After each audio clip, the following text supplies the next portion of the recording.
Hello and welcome to this presentation on one of the unique entities in all of human servicedom, and that is the Syracuse University Training Institute for Human Service Planning, Leadership, and Change Agentry, also called the Training Institute, or simply the TI. It was founded by Dr. Wolfensberger in 1973 and directed by him until his death in 2011. I'm Joe Osburn, and it was my truly good fortune to have been associated with Dr. Wolfensberger and his training institute during those nearly 40 years. I count it among the great blessings in my life. The Training Institute is virtually synonymous with Dr. Wolfensberger. There's no question that it was a cardinal element in the arc of his life and teachings. He was the embodiment of the Training Institute. He personified it, directed it, and animated it for 38 years and was the inspiration, leader, decision maker, and shaper of what the Training Institute did and stood for. I'll be talking mainly about the TI from 1973 to 2011, Dr. Wolfensberger's years, but the TI remains in existence now in 2023, 12 years after Dr. Wolfensberger's death. It has been carried on, albeit on a much reduced basis, by Susan Thomas, Dr. Wolfensberger's close and indispensable professional colleague for more than 40 years. As with Dr. Wolfensberger, one can hardly speak of the Training Institute without acknowledging Susan and her significance and abiding dedication to the TI and Dr. Wolfensberger's work. My hope in this short talk is to offer you a perspective on some of the important identifying characteristics of Dr. Wolfensberger and the Training Institute, at least as I see them and saw them, and also try to convey a bit of its temperament or spirit. We have less than an hour to talk about a subject that spans 5 decades. So I've divided my comments up into these 7 areas you see here, and you can think of them as chapter headings. Obviously, I can mention only a tiny fraction of what could be said in each area, and each is covered more fully in the chapter of the Wolfensberger Festschrift book from which this presentation is derived. So if you're interested in reading more about it, please take a look at that chapter. So the Training Institute name, Dr. Burton Blatt, or Bert as everybody called him, was one of the leading lights in the field of mental retardation, and certainly a major figure in Wolf's life and work. Even well before Wolf came to Toronto in 1971 for a 2-year residency as a visiting scholar at what was then called the National Institute on Mental Retardation, the two had met and developed a warm mutual respect. They decided that after Wolf's Canadian residency was completed, he would come to Syracuse University in Syracuse, New York as a faculty member in the Division of Special Education, of which Dr. Blatt was director. Most importantly, they agreed that Wolf would establish and direct an entity within the university through which he could conduct his own training events open to non-university students, especially human service workers, much as he had been doing at the National Institute of Mental Retardation in Toronto. Wolf was given considerable autonomy and encouragement by Dr. Blatt, as well as some protection from various critics within and outside the university. With Dr. Blatt's blessing, Wolf established what he called the Training Institute for Human Service Planning, Leadership, and Change Agentry. According to Wolf, this impressive title was his impromptu response when Bert asked him what it should be called. However, no matter how off the cuff his response was in the moment, I'm pretty sure that it arose from his conviction, Wolf's conviction, that the quality of a service, that is, whether it truly benefits recipients, greatly depends on the nature and quality of its leadership. Here in this slide is a succinct official self-description of the Training Institute, excerpted from an overview of the Training Institute and its activities. That's the name of the document that this came from. And it says, as indicated in its name, the Training Institute's training is aimed primarily at people who are and who aspire to be leaders and change agents in human services. The TI's training is intended to A, foster leadership skills and capabilities, B, work toward human services that are rational, moral, humane, compassionate, and helpful for their recipients, and C, promote greater societal acceptance of impaired and devalued citizens, D, address the most fundamental issues of morality in human services, both universally and with special relevance to the contemporary service scene, and E, help servers, be they paid workers or unpaid volunteers, to serve in ways that are ennobling of them and not destructive of their own moral identity. Wolf had come to Syracuse University with a reputation of a reformer because of the radical nature of his principle of normalization, which had overshadowed and upended traditional mindsets about mental retardations and services based on them. His ideas and writings were critical of the service and academic realms. Many students enrolled in his courses as well as his workshops, even though they did not receive course credit for attending the workshop. But Wolf was a demanding professor with high standards, and some of his students didn't especially like that. He justifiably acquired a reputation for being the most demanding among all of his fellow faculty members in his requirements and expectations of students, in consequence of which, over time, fewer and fewer students enrolled in his classes or chose to be mentored by him toward their graduate and doctoral degrees, though this had little impact on workshop attendance. Over time, and particularly as he began to take on certain controverted issues, he was avoided and criticized by others in the Syracuse University School of Education. And some of this may have been due to ordinary interfaculty competition and jealousy, including, say, jealousy over students, often found in the halls of academia.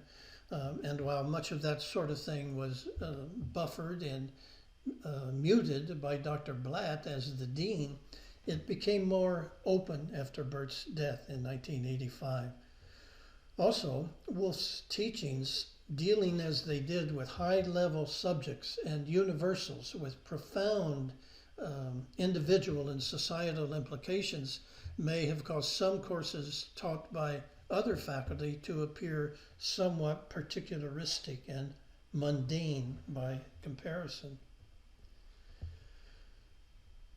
So let's move now to this topic of the Training Institute places. So the Training Institute was never large and could hardly be considered to have been well funded. Actually, it has always been a small, humble, and frugal enterprise operating out of unpretentious quarters. People often presumed the TI would be ensconced in a grand edifice befitting the stature of its director and the excellence of its teachings. At least they thought that way until the first time they visited one of its settings and were unsettled by the discrepancy between its humble reality and what they had imagined. Our colleague Darcy Elks thought the TI office was this beautiful and imposing building looming so prominently on a hill at the center of the SU campus. That building is actually the Hall of Languages, one of the original buildings of the university. Our colleague Ed Wilson went to a TI office for the first time to help move it to a different site and was perplexed that it was so plain and lacked fineries like oriental carpets and leather couches. The TI office and staff experienced the discontinuities of being located and relocated through 6 different physical settings over the years, most within or near the main SU campus. With one exception, none of its office settings were large enough to accommodate workshop audiences, so nearly all TI presentations and workshops were conducted in locales and settings arranged by the parties who sponsored or contracted for the events.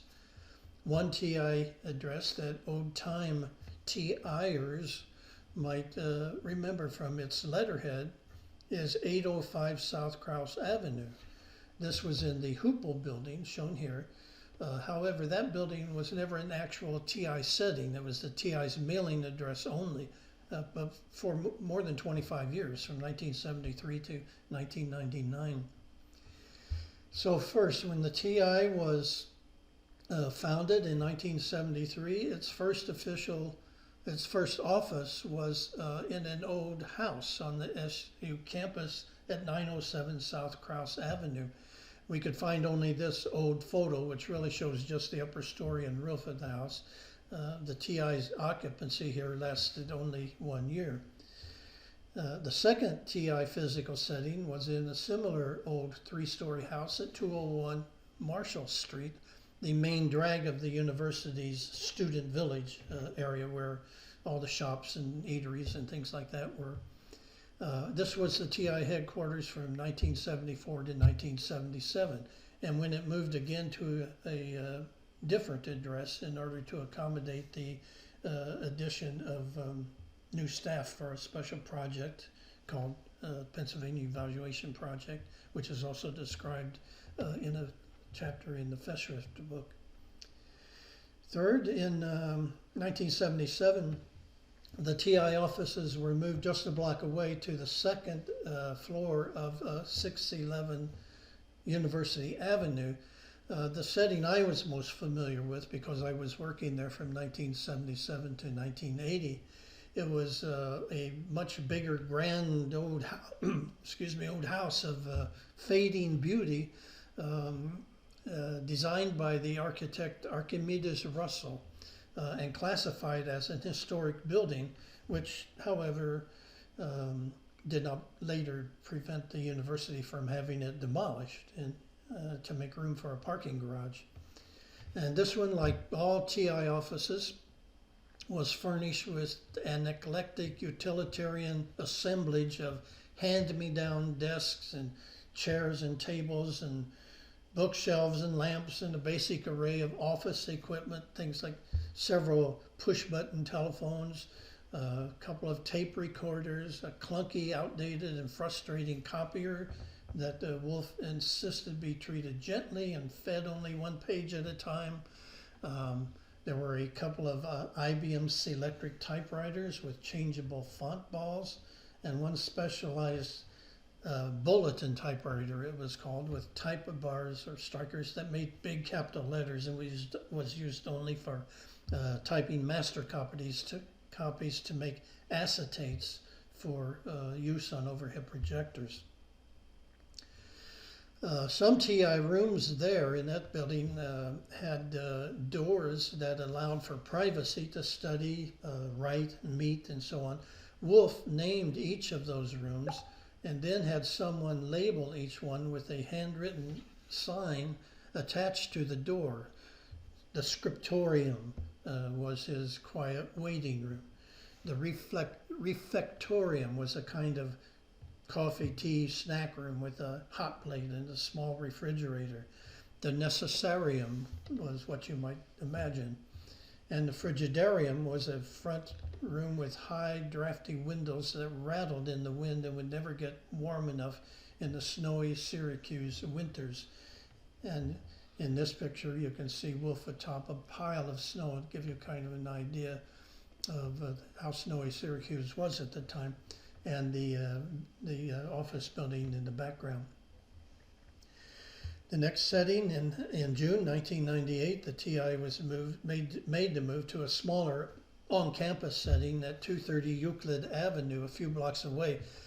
Despite the TI having all 3 floors, this office was still close quarters, yet it had a definite feeling of warmth and coziness to it. Susan said it was her favorite of all the TI offices. The TI occupied this space only from 1998 to 1999. And you see in this picture here, unlike most other former TI settings, this one is still standing. Next, in 2000, the TI had to move it yet again, this time onto the grounds of the Syracuse Developmental Center, SDC, the deinstitutionalized institution that had formerly housed as many as 500 inmates with developmental disabilities. It was a seemingly odd choice of settings, but the least worst available at the time. The TI occupied a former living space for 24 people called Unit 3B1. It would have been very crowded for the 24 souls housed there, but it was by far the most spacious setting the TI ever had. All in all, it was usable, but certainly not plush. After SDC was deinstitutionalized, its buildings and grounds were poorly maintained and seldom repaired. It has since been left to fall to pieces entirely, though the buildings have not yet been demolished, and in fact the property is still for sale. Some people were amused and some confused by the fact that someone who had done so much to spur the international deinstitutionalization movement was himself quartered in an institution.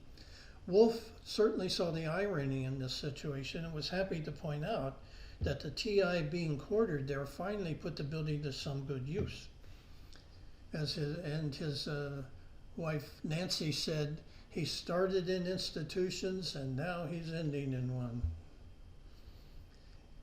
And sixth, in 2009, the TI again had to move, this time to 518 James Street in Syracuse. The TI office was on the first floor of the building here. You can see it, which had no windows at the time. The window that on the left in the photograph was added a few years after the TI had moved out, but did little really to enhance its external aesthetics or lack thereof. The James Street location here was Dr. Wolfensberger's last TI office. After his death, Susan Thomas and the TI remained there until the fall of 2012. She and the TI then moved back onto the Syracuse University campus and into Huntington Hall on Marshall Street, which you see here. The office for the now one-person's TI staff has since been moved within Huntington Hall, and which even then it has had to share with someone else.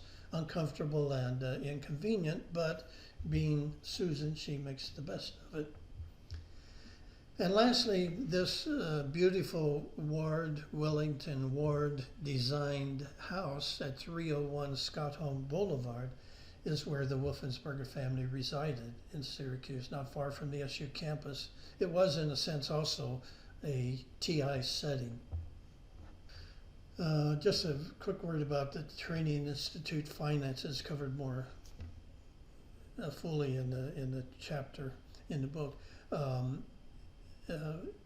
Here I'll just say that the Training Institute was by necessity a frugal, no-frills, self-supporting operation with two main sources of income: participant and sponsor fees for TI workshops and presentations, and the sale of books.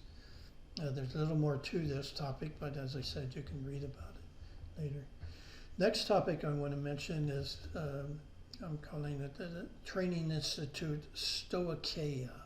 And here you see the word Stoicheia spelled. So during the Wolfensberger era, the TI, in one sense, was the concrete entity that served as his base of operations.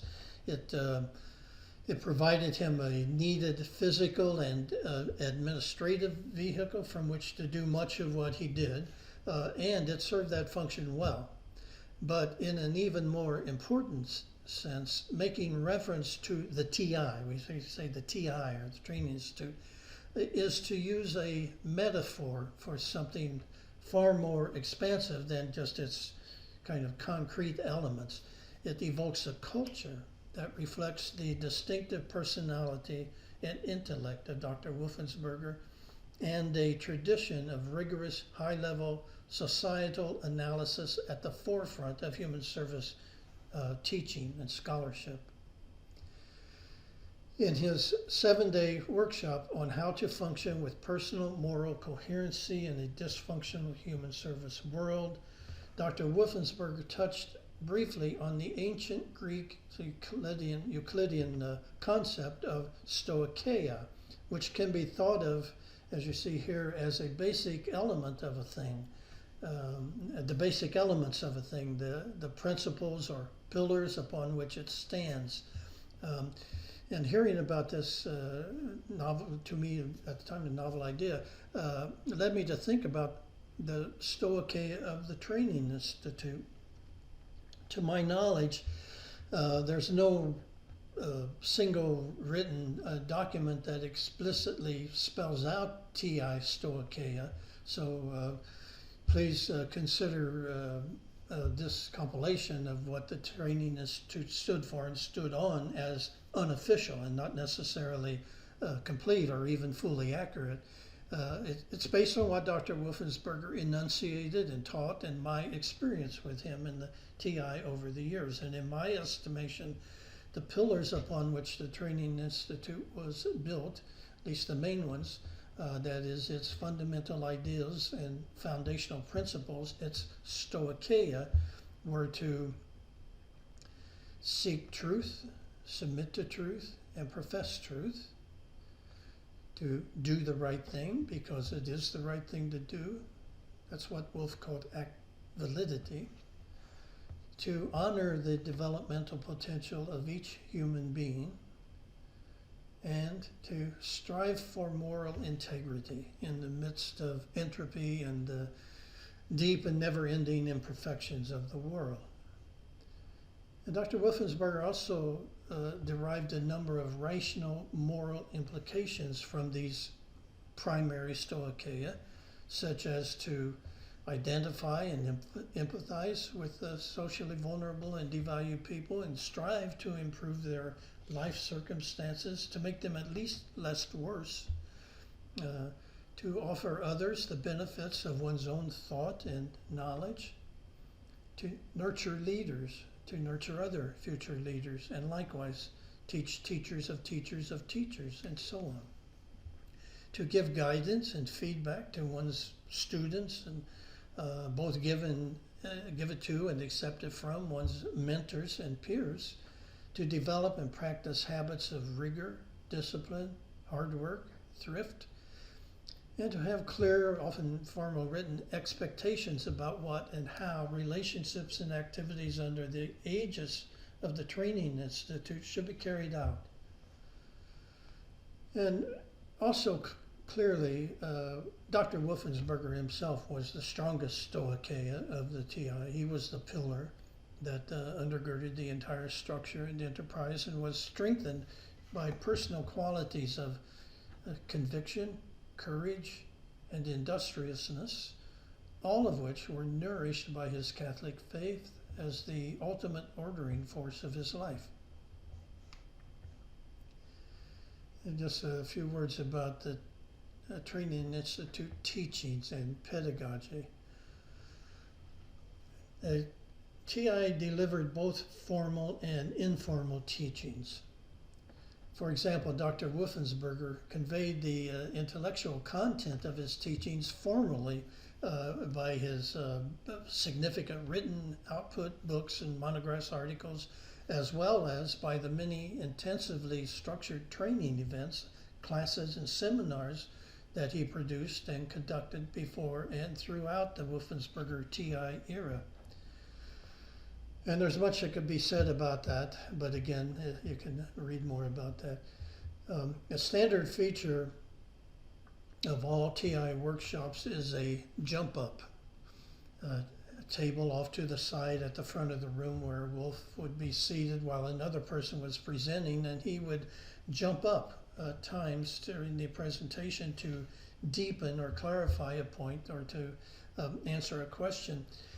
And these extemporaneous jump ups were almost always profound, often moving, and always added richness to the topic at hand and to the workshop as a whole. Some people have remembered years later what Wolf once said at an impromptu jump up.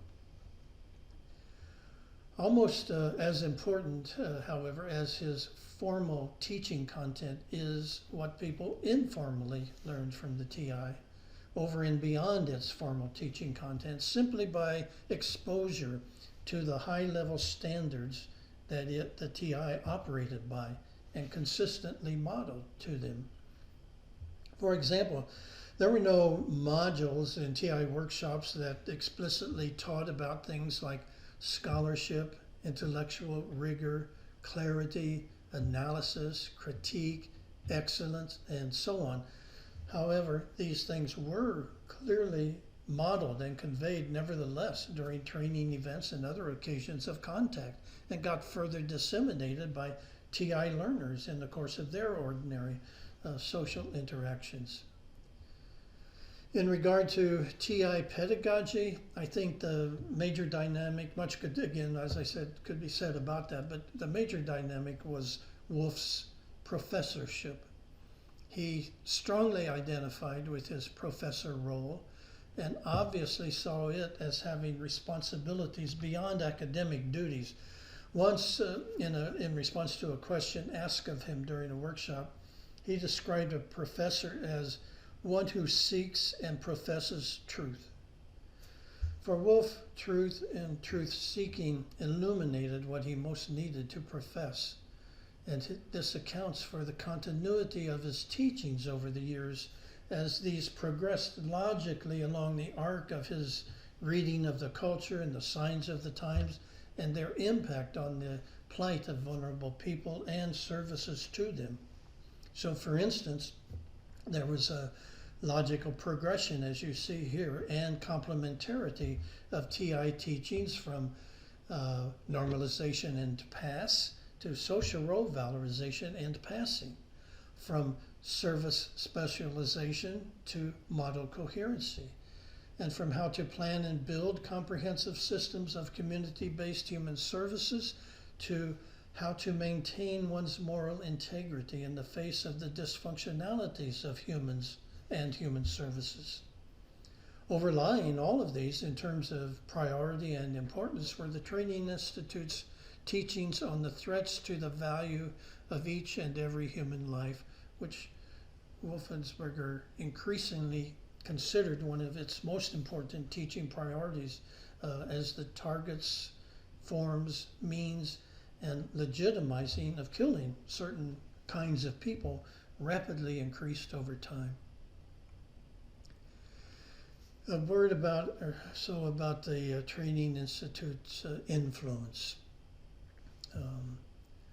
Others will be talking about that, and I've written about it in the Feshrev book, but I'll say a few things here. The main thing I want to say is many people's lives were touched, and touched deeply, often by the Training Institute in various ways over the years from 1973 to 2011, including by, you can see the list on this overhead, including by learning experiences that were provided directly by the TI, learning experiences provided by TI trained others, and other means by which TI teaching is conveyed, as you see here. When you think about it, Wolf's stated intent to develop human service leaders was a bold assertion, and one he held to throughout his time at the TI. And there is substantial evidence that the TI was a successful enterprise in regard to this mission, both on the broader level of human service generally, and most especially on the level of a great many individual people.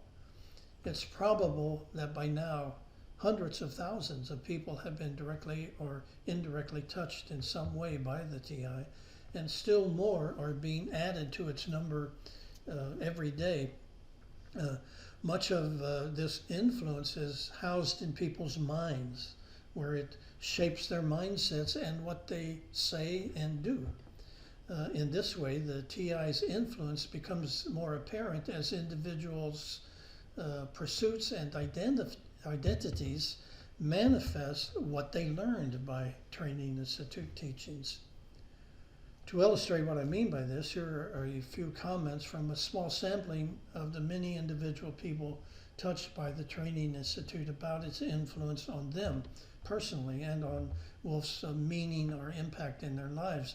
Their full comments and those of others are posted on the Wolfensberger website. I urge you to read them because I'm pretty sure you will find them wonderful, moving, heartwarming, confirming, and find yourself grateful that those ideas have been recorded for posterity. In other words, frankly, I hope you'll find them as gratifying as I do, what other people have said about the Wolf's influence and Training Institute influence on them. Remarkably, everyone specifically mentioned that their engagement with the TI had deep, permanent, beneficial effects on them, which they perceived as affecting the course of their lives, meaning how they lived, what they have done, what they currently do now in their lives, and who they do it with. A very few gave criticisms of this or that, but did so within an overall framework of positivity or even affection. Many noted how involvement with the TI developed their skills, made them more disciplined, smarter, more able in many ways, and in general instilled or increased in them a sense of confidence that comes from pursuing the truth, doing the right thing, standing against oppression, and so on. Several said things like, I learned more from reading that book by Wolfensberger or attending that one workshop than I did in getting an advanced academic degree, or I feel like I've been given a doctoral degree. One such comment came from a Harvard graduate.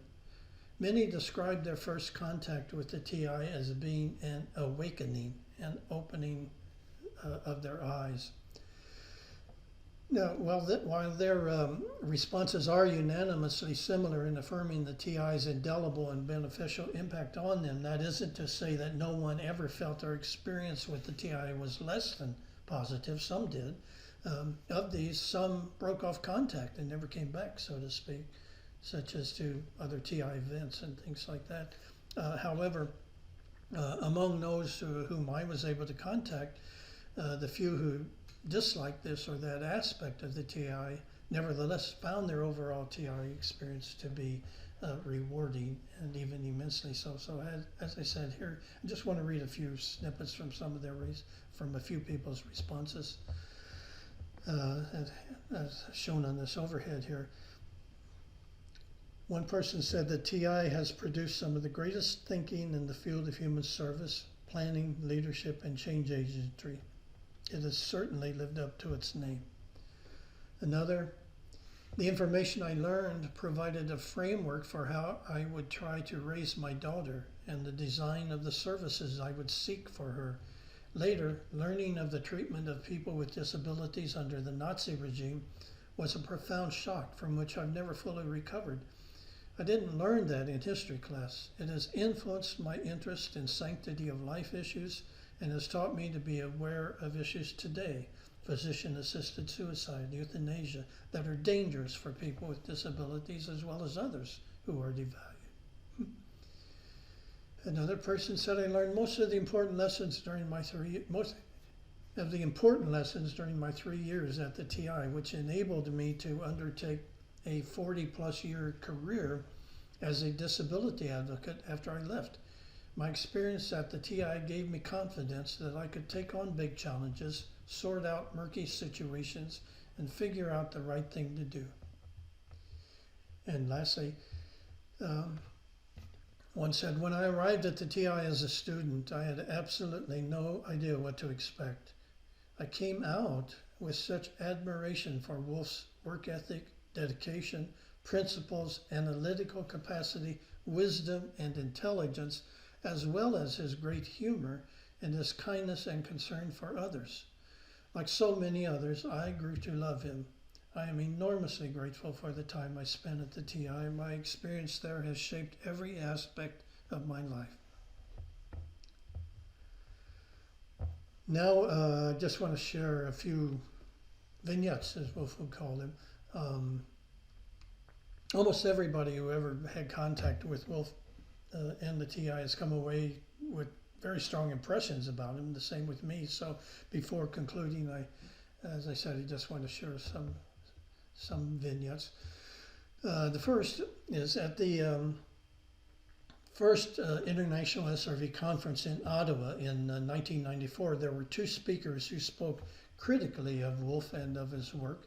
One was a defender of Scandinavia's Scandinavian version of normalization, who propounded its superiority over Wolf's version and over SRV, which he seemed to view as a distortion of rather than an advancement of normalization. Wolf's implicit response to this was incorporated in his own conference presentation on the history of normalization and its establishment in North America, and now a chapter in the 1999 book of conference proceedings edited by Bob Flynn and Ray LeMay. The other speaker was a well-known advocate of disability rights, who argued basically that disabled people should attain their rights by confrontation and adversarial means, and he disparaged SRV as having little relevance to himself or his constituents. This talk came at the end of the afternoon session, after which there was a social hour, then a supper, followed by an evening's entertainment in honor of Wolf's 60th and Nuri's 70th birthdays. The entertainment took the form more or less of a good-natured roast of Wolf. There were skits and jokes and a rebus projected onto a large screen to aid people in pronouncing Wolf's last name. So it had a drawing of a wolf, a plus sign, a drawing of a group of chickens, a plus sign, and a drawing of a hamburger. So you can picture that as Wolf Hens Burger. Dr. Andre Blanchette was the master of ceremonies. Dr. Max Korn did a comical stand-up routine. Max always liked to make people laugh. The evening was much fun, but went on until after midnight. And despite that, almost everyone stayed. And of course, Wolf was present and gracious for the whole day, beginning early in the morning and through the afternoon, evening, and night. The next morning was the last session of the workshop, and Wolf was the only speaker. He delivered a brilliant response to the previous day's second speaker's assertions. What was so quintessentially Wolf about that presentation, also now a chapter in the Flynn and LeMay book, is that it was a masterly piece of work accomplished from scratch after a long, tiring day, working overnight, getting very little, if any, sleep, and delivering it in a superb manner. In a sense, Wolf honored the other speaker's presentation by taking it seriously enough to devote such effort to controverting it with his own factual and truthful response. It was the kind of ability he expected his staff and students to at least aspire to, if not achieve, and a model display of practicing what he preached. One of Wolf's ubiquitous management tools was the SOP, or Standard Operating Procedure, a type of written document that provided exacting details for carrying out virtually any task or activities. SOPs were meant to instruct, organize, and save time, most importantly, Wolf's time. SOPs abounded at the Training Institute. Darcy said on her first day at the TI, she was given 2 huge 3-ring binders full of SOPs and told to read and internalize them. It was daunting, she said. Internalize was one of Wolf's favorite words. Some favorites among the many TI SOPs, a few mentioned here, one on writing according to the APA, American Psychiatric Association Publications Manual style book, and how and when to use Dr. Wolfensberger's improvement upon APA style. One on paperclip coherency, one on how to do your work while a passenger in a car traveling at night. Nancy Wolfensberger, Wolf's wife Nancy, had a considerable presence at the TI. She always treated me with great kindness. We were both from Indiana, where she and Wolf met. Nancy died a few years after Wolf did, and they are buried next to each other in a small German country graveyard there. Nancy was typically helpful, especially in the early days of TI workshops in Syracuse, extending greetings, setting a welcoming tone, seeing to it that there were coffee and donuts on workshop mornings for participants as they arrived for the day.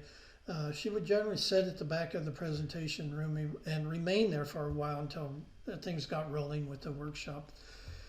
And I remember at one early planning workshop, that's a shorthand name, planning workshop, as Wolf was presenting in front of about 70 participants, he paused and asked Nancy, who was at the back of the room, to bring him a glass of water and teasingly called her Dunkin's for the Dunkin' Donut chain. And Nancy replied from the back of the room, "I'll give you some water, all right." And she chased him around the room with a glass of water, threatening to douse him with it.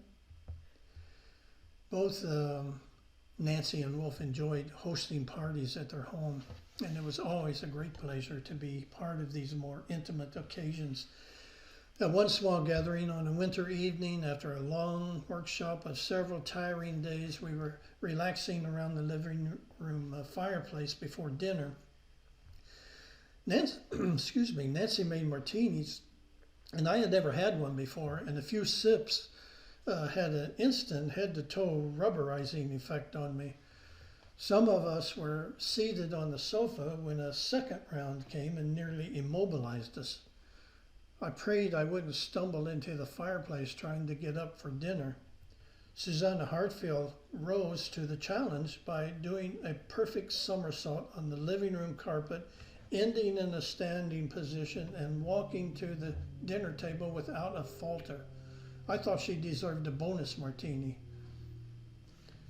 Like Wolf, Nancy too was of German heritage. She introduced me to Steigerwald's Bakery and Butcher Shop, one of my favorite places in Syracuse, where she was a regular customer and they knew her well. She was an excellent cook and prepared wonderful meals. Once she made her homemade German apple pie. I complimented her on how delicious it was and asked her in a pseudo-serious tone if I could have a couple of slices to go. And she laughed. The next day, I'm sitting in a classroom at a citizen advocacy workshop in progress when Nancy comes through the door carrying something on a tray. She looks around, sees me, comes down the aisle, sits down a large pie on my desk, turns around, leaves without saying a word. The pie was still warm. I was stunned. The aroma spread like we were in a bakery. Some jealous participant nearby called me teacher's pet. Wolf kept right on presenting as if this kind of thing happened all the time. But Nancy's bold gesture touched my heart. Wolf was an avid gleaner. This practice, which he called garbaging, arose from his efforts to be a responsible steward of the earth's precious resources and to set an example for others. He drove routinely throughout certain neighborhoods seeking still usable items that he could extract from the piles of stuff people had set at curbside for garbage pickup. He'd have these items cleaned and repaired as necessary, often doing much of the labor himself, and then given to others he thought might need or want them. He was often aided on these quests by Susan and others who happened to just be around at the time and were more or less volunteered to go along.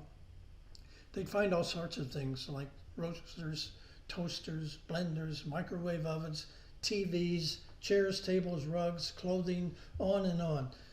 Guy Caruso and I repaired thrown away vacuum cleaners, but Guy's true specialty was repairing chairs on their last legs, so to speak. He called himself the chairman of the TI. Some gleaned items were seriously broken, nearly worn out, and barely usable. Others were in very good shape. Some were brand new, untouched, and even still in their unopened original packaging. Even things like stereo equipment and computers that were simply thrown away by departing students. Even when driving somewhere for purposes other than gleaning, Wolf was on the lookout. If he spotted something in the middle of the road that looked like it wasn't roadkill or worse, he'd stop for it.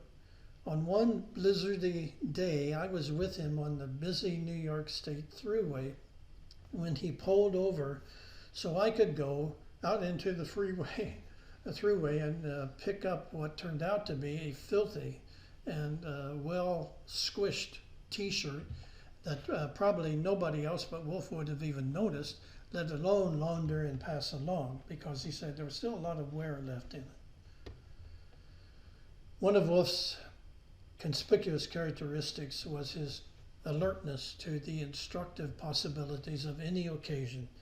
His ever-present teaching impulse was apparent in whatever engaged him at the moment. And this applied not only to workshops and other formal educative contexts, but also even to such informal occasions as meals and celebrations, outings, parties, other fun gatherings. For instance, for one of the annual 3-day meetings of the Sanctity of Life Salon, Wolf had prepared as an after-supper evening entertainment a lesson on how to pronounce German words correctly. Actually, only a few German words were included in TI workshop presentations, but he wanted to address the difficulties some presenters had in saying them. It would have been naive of us to assume that this entertainment would be a short, informal session dealing with only a few hard-to-pronounce words, and then we could get back to our wine and relaxing. But still, even we weren't expecting the graduate-level mini-course he delivered to us that night. His lesson got started at about 8 o'clock p.m. when Susan set up an overhead projector in the living room, and it lasted until past 11:30 p.m. In typical Wolf depth, he began at the very highest level with an explanation of the origin and nature of language from mankind's earliest inchoate utterings to the universal rules of communication, and over the course of the evening worked his way down to modern Deutsch and its relation to other tongues and patterns of verbal communication, complete with diphthongs and allophones and things like that, and then back up step by step to the language, as he called it.